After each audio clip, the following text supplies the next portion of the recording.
Students, BSc first year में आज हम आपको रेट्रोवायरसेस एंड रेट्रोपोजोन्स के बारे में बताने वाले हैं। रेट्रोवायरसेस क्या कहलाते हैं? तो रेट्रोवायरसेस के लिए यूकैरियोटिक जो जीनोम्स होते हैं, यूकैरियोटिक जीनोम्स में अनेकों परिवर्तनशील अवयव होते हैं जिन्हें दो श्रेणियों में विभक्त किया जा सकता है। कौन कौन से? पहला ट्रांसपोजोन्स कहलाते हैं, दूसरा रेट्रोपोजोन्स कहलाते हैं। जो ट्रांसपोजोन्स होते हैं उनके बारे में डिफाइन करेंगे और पश्चगतिक पोजोन्स जिन्हें हम कहते हैं रेट्रोपोजोन्स के बारे में भी आपको यहाँ बताएंगे। तो जो ट्रांसपोजोन्स परिवर्तक होते हैं यह जीवाणुओं के पश्चगतिक पोजोन्स से तुलनात्मक होते हैं। किससे? पश्चगतिक पोजोन से तुलनात्मक होते हैं तथा इनमें जीनोम के बाहर कोई जीवन नहीं होता। जैसे मक्का के नियंत्रण अवयव जीवाणु पश्चगतिक पोजोन्स एवं फर्स्ट एस अवयवों के अतिरिक्त यह अवयवों के एक समूह का निर्माण करते हैं जिसे सेल्फिश डीएनए कहते हैं, क्योंकि यह स्वयं अभिजनन करते हैं। क्या करते हैं? स्वयं अभिजनन करते हैं तथा फर्स्ट एस अवयवों का कोई कार्य नहीं होता। जो फर्स्ट एस वाले होते हैं प्रोडक्ट, उन अवयवों का क्या होता है? यहाँ पर कोई कार्य नहीं होता है। ठीक है। दूसरा है पश्चगतिक पोजोन्स।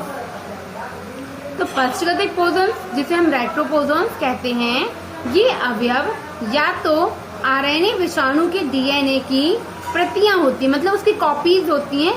ठीक है, जो पश्चगति विषाणु कहलाती हैं। जो क्या कहलाती हैं? पश्चगति विषाणु कहलाती हैं, अथवा इस प्रकार की प्रतियों के व्युत्पन्न होते हैं जिनमें परिवर्तन की योग्यता समाप्त हो जाती है, उनमें चेंजेस नहीं आते हैं। ये अवयव अपने निवेशन के समय छोटी सीधी पुनरावृत्ति लक्षित डीएनए द्वारा उत्पन्न करते हैं।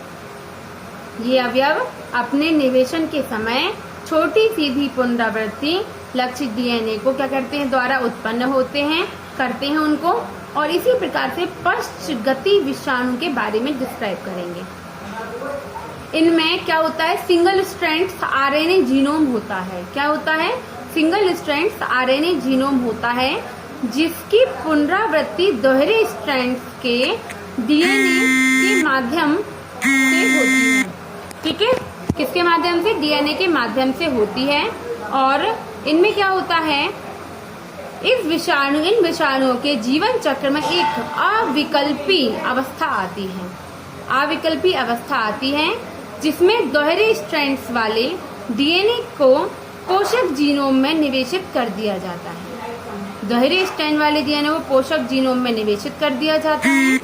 यह क्षण परिवर्तनशीलता के समान होता है। कैसे होता है? परिवर्तनशीलता के समान होते हैं। और इनमें जो डीएनए के पोषक जीनोम में क्या किया जाता है? इनको निवेशित भी करा दिया जाता है, उसमें मतलब इंजर्ट करा दिया जाता है, जिससे छोटा सीधा पुनरावृत्ति वाला लक्ष्य डीएनए उत्पन्न होता है।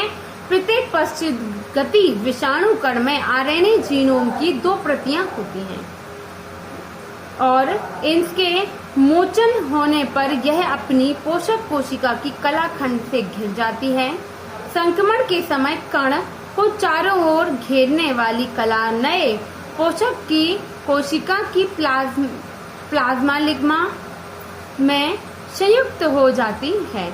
अतः विषाणु कण कोशिका के कोशिका द्रव में मोचन रिलीज हो जाता है। जीनोम के साथ विषाणु कण एक विकर व्युत्पन्न ट्रांसक्रिप्टेज को ले जाते हैं जो आरएनए जीनोम को रेखीय डीएनए डुप्लेक्स में परिवर्तित कर देता है। डीएनए डुप्लेक्स अभिगमन होकर कोशिका केंद्रक आ जाता है। और क्या होता है? इनमें कोशिका केंद्रक आ जाता है।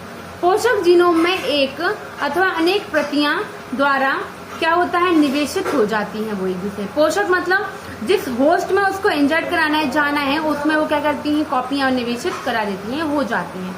तथा पोषक मशीनरी द्वारा अनुलेखित होकर अपनी आरएनए प्रतियां उत्पन्न करता है। यह आरएनए अब एमआरएनए अथवा विषाणु जीनोम की भांति कार्य करते हैं।